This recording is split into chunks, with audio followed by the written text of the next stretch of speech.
What's going on, guys? Spidey here, and this week I'm going to tell you guys about a colossal magic fail that happened to me very recently.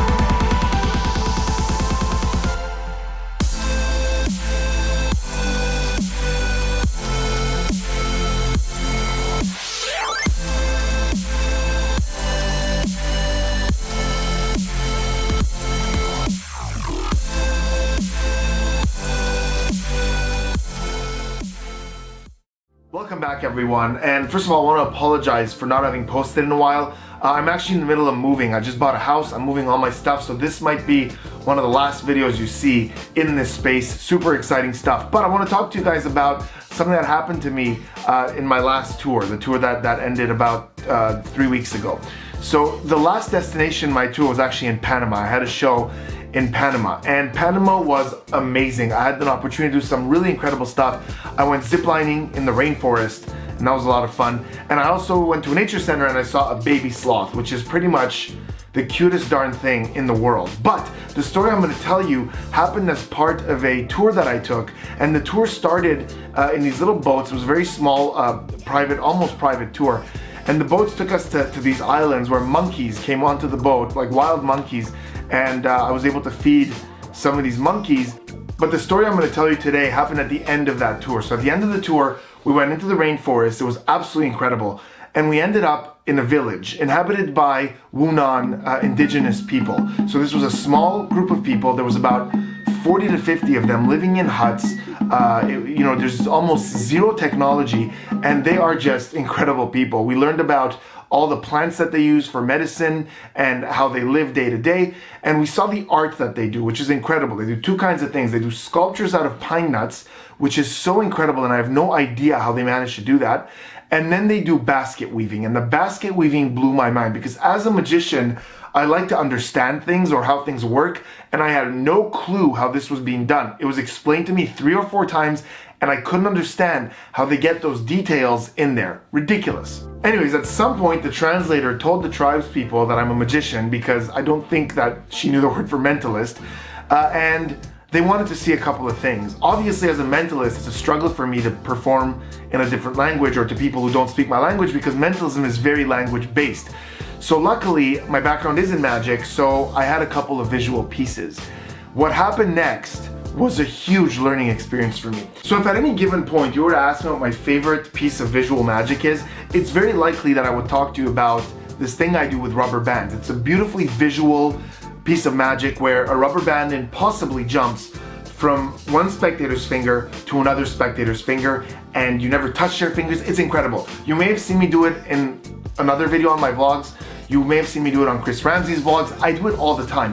It's a beautiful piece. I learned it in a download called Rubber Deception by Joe Reinfleisch. It's incredible. Now, when I did it at this village, I ran into some trouble, and I'm gonna talk to you about that in a second. But first, I want you to see what the trick normally looks like and how people normally react to it. So here it is. This is me performing it for a group in America. Here's what I'm gonna ask you to do, Kenzie. Take one finger, your index finger, and put it right there. Touch my palm, exactly. So now, I think we can agree, Kenzie, that it's impossible for me to remove this from your finger, right? Unless you move your finger. Yeah. I mean, I could go all the way up your arm and around your head and down, but I wouldn't do that. Okay. Jenna, right? Yeah. Jenna, take one finger, put it right here. Exactly. Now, Jenna, I think we could definitely agree that it's impossible for me to put anything on this finger. Right? Because it's touching my palm. You would have to lift it for me to put something there, unless I go up your leg or up your arm all the way around your head and down your arm, but I'm not going to do that. Yeah. In 1 second, you're going to see 2 impossible things. That rubber band is going to jump off your finger, Kinsey, okay, and it's going to land on hers. Oh, gosh. No, I know. No, I know, Isaac, I know. Now, here's the thing. I don't want you guys to move, because that's very important. As long as you don't move, this is impossible. Here we go. Ready? Watch the rubber band. 1, 2, 3. What? Oh my god! I thought it was gonna hit me. Oh my god! That shocked me. So as you can see, the trick gets great reactions, and I can honestly tell you that I get phenomenal reactions with this. But I guess I wasn't thinking when I did this at the village, because I had just learned that these people who live in this village are master weavers. They are amazing and they understand how threads and strands could go around each other and above each other. So basically it never hit me that to them, a rubber band jumping from one finger to the other is not much of a trick. It's not really magic. It's basically weaving technique. So take a look at what happened when I performed that trick for them. Don't move. No se muevan. Uno, dos, tres.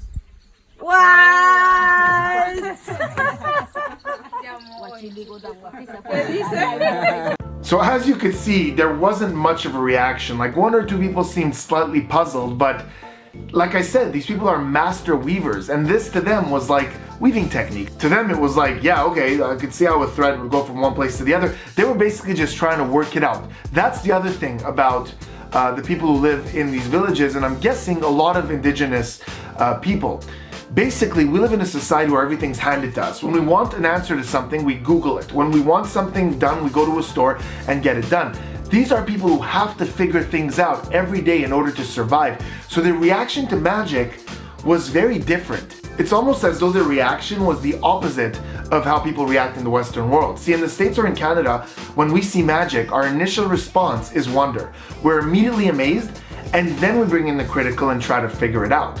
But because they are constantly in a state of thinking and trying to figure things out, their initial response to magic was to try to figure it out and then give up and experience astonishment. It was amazing to see.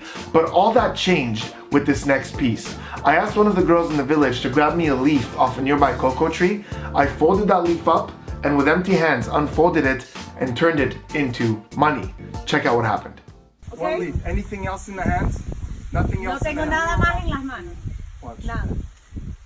Miren. Miren.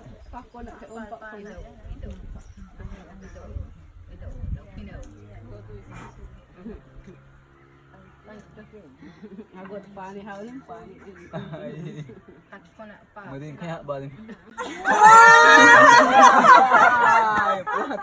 That's for you.